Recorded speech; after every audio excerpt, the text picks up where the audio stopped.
Assalamualaikum warahmatullahi wabarakatuh. Kita lanjutkan contoh kita tentang hukum termodinamika 1 untuk sistem tertutup. Ini ada soal 10 kg air pada kondisi campuran. Ini sudah jelas-jelas step-nya dikatakan campuran. Ditempatkan di dalam sebuah sistem piston silinder pada 100 kPa. Awalnya 4 kg air dari air tersebut dalam fase cair dan selebihnya dalam fase gas. Ya otomatis fase gasnya adalah 6 kg.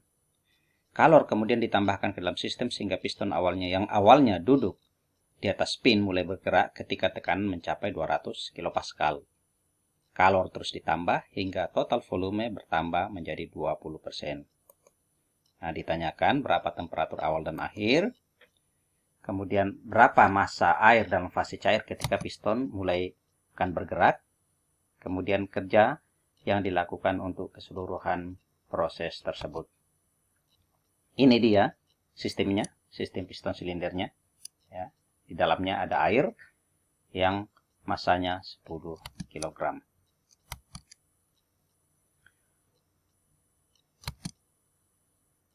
Jadi data-data yang diketahui itu, jadi massanya 10 kg karena sistem tertutup otomatis konstan.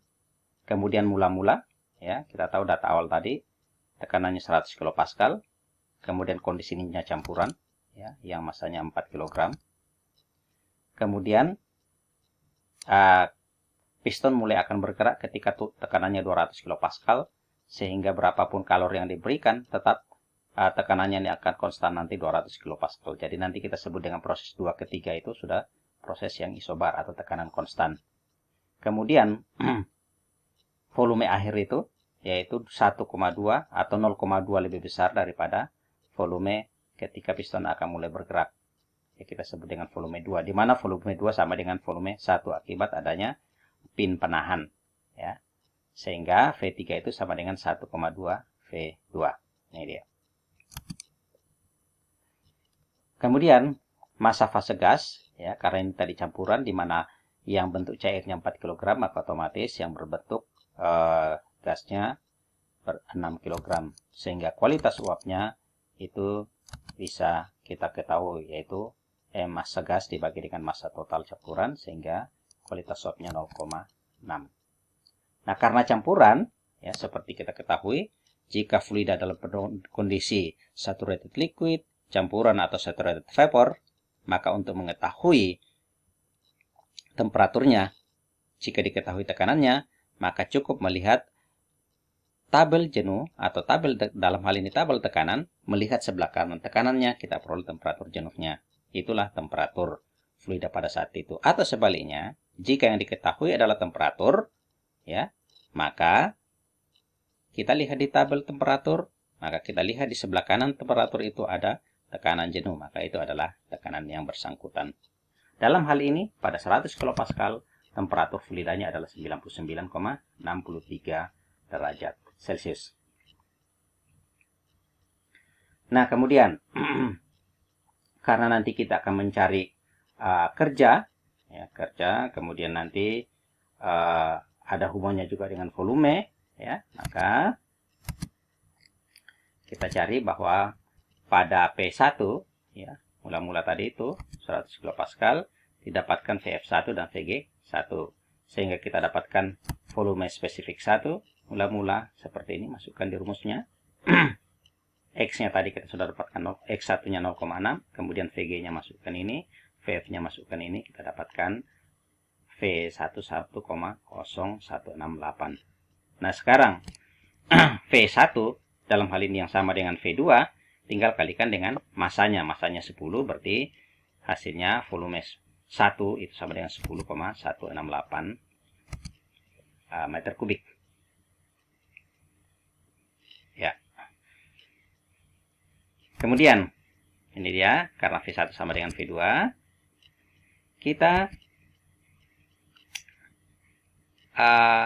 cek kondisi pada 2. Ya. Saya ulangi, karena V1 sama dengan V2, dan massa selalu konstan, otomatis volume spesifik 1 sama dengan volume spesifik 2.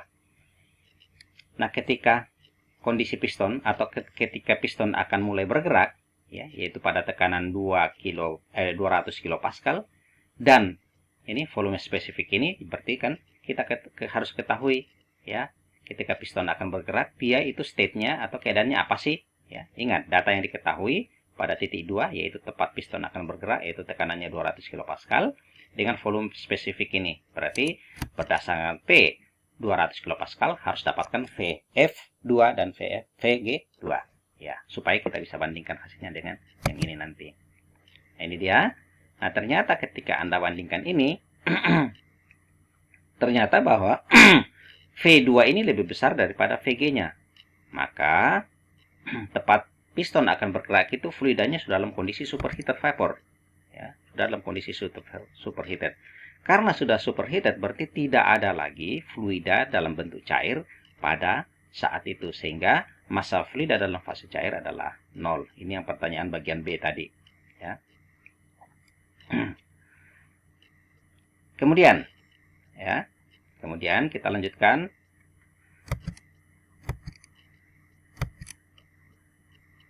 Volume ya pada ini, volume pada posisi 3 karena sekali lagi volumenya massanya konstan ya.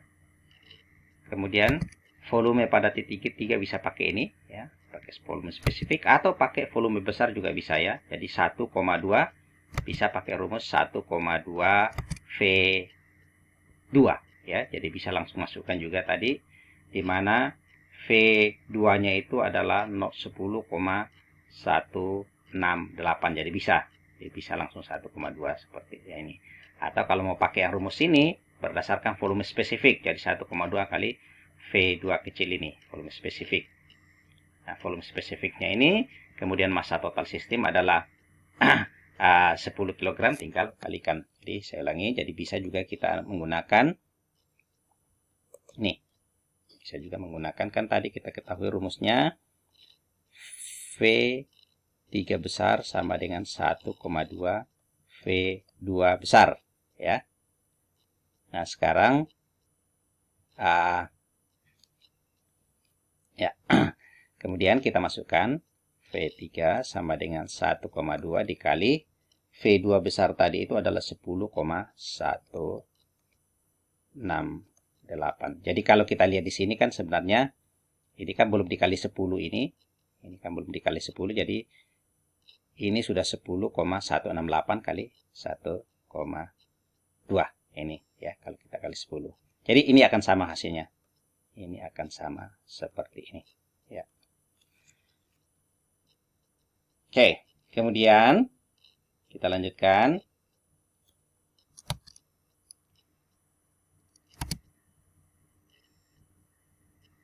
Karena ya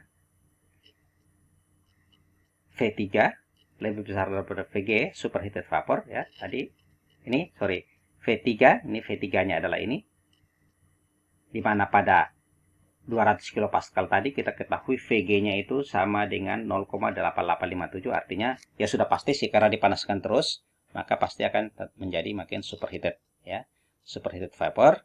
Maka berdasarkan P3 200 kPa dan V3 1,22016 meter kubik per kilogram, maka setelah dilakukan interpolasi ya, kita dapatkan bahwa temperatur pada titik 3 itu adalah 259,1 derajat Celcius. Ini Anda harus interpolasi ya pada tekanan 200 kPa atau 0,2 megapascal atau 2 bar, terserah apa yang tersedia di tabel.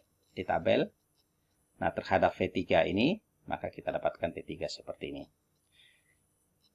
Ini adalah temperatur akhir. Sekarang pertanyaan terakhir adalah kerja selama proses. Kalau kita lihat kerja selama proses, dari 1 ke 2 tadi itu ya, jadi ketika piston itu belum bergerak, ya tentu saja tidak ada kerja. Karena kalau tidak ada perubahan volume, maka tidak ada kerja. Jadi kalau kita uraikan seperti ini, W13 sama dengan W12 tambah W23. W12-nya sama dengan 0.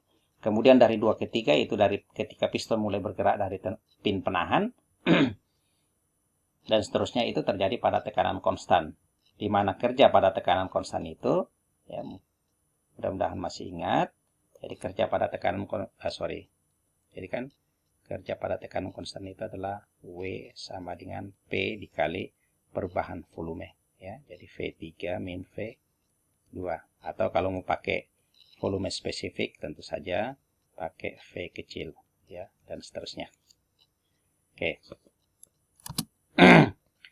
Nah, ini dia hasilnya, kita masukkan, ya, ini dalam volume besar, ya, di volume besar 12 dan seterusnya.